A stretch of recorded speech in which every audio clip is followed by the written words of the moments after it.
Henry limped into the shed feeling exhausted. "He's really getting on my nerves," he sighed. "Thomas isn't even here anymore," huffed James. "He's gone to work on the branch line." "Not Thomas, Marklin." "Oh, Marklin's still here? I thought the Fat Controller sent him away ages ago." "You'd be surprised," sighed Henry. "He kept complaining to me about his trains. It wasn't my fault. He seems to have a bad temper with everyone. What do you expect? He doesn't get to see the world like Thomas does." Henry sighed. He was too tired to talk any more and went to sleep. Marklin was the nickname of a tank engine from another country. The Fat Controller had brought him to be station pilot at Knapford before Thomas came to the island. But ever since Thomas arrived, Marklin felt like he had been used less and less. Every time Thomas came up from the branch line with Annie and Clarabelle, Marklin would always find an argument with him. "You're the reason why I fade into the background nowadays," he fumed crossly. Thomas paid no attention, but he couldn't help feel like Marklin was targeting him in a vicious fashion.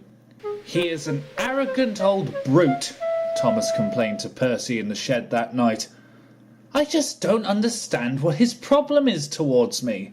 Ever since I got my branch line, Marklin has treated me like scrap iron. Maybe something's troubling him." "Troubling him? The big engines have said he's targeted them as well." "It stops now, Percy." Before Percy could voice his opinion again, Thomas went crossly to sleep. The very next morning, Percy came to the big station to sort out Gordon's coaches. He had just brought them to the platform and was about to prepare a goods train for Henry when he heard arguing.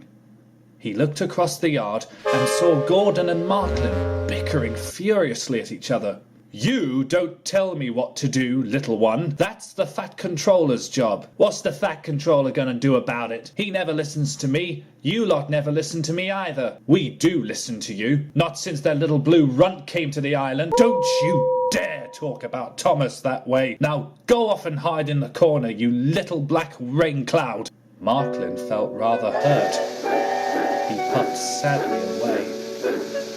"Gordon," said Percy, "there was no need for that." "The stupid little runt told me to go and fetch my own coaches," rapped Gordon, and then spoke illy of Thomas. "I won't stand for it." Gordon thundered away from the station to get his coaches. Percy saw that Marklin was heading over to the sheds. This was the moment he would find out what was going on. When Percy caught up with Marklin, he was telling Thomas and Edward what had happened. Thomas, who was still cross with Marklin, was just about to voice his reasons and tell Marklin what he thought of him when Percy cut in. "Please don't be upset with him. It wasn't his fault." Marklin was surprised. "Why are you sticking up for me?" he asked. "Something's troubling you," said Percy. "Why don't you tell us what it is?" "I just miss my old railway. The Fat Controller said I was going to stay here for quite some time, but he wasn't specific on how long I'd be here." "You miss your old friends, don't you?" "I miss them a lot," confessed Marklin. Thomas now felt terrible. I'm really sorry." "Don't be. I just want to go home." Marklin limped sadly away. "Poor engine," said Edward. "Luckily the Fat Controller's coming back from his holidays. Perhaps he'll be able to sort something out." Edward puffed away, leaving Thomas and Percy with a concerned look between them. A few weeks later, the engines were resting in the shed. James had some very exciting news.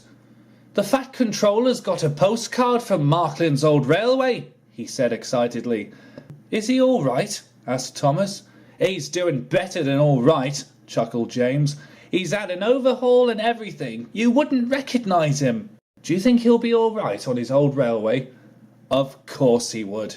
It's a big city port like no other. He'll be just fine." The engines smiled. While they never got the chance to see Marklin again, They knew he was doing well on his old railway, feeling more happier than ever before.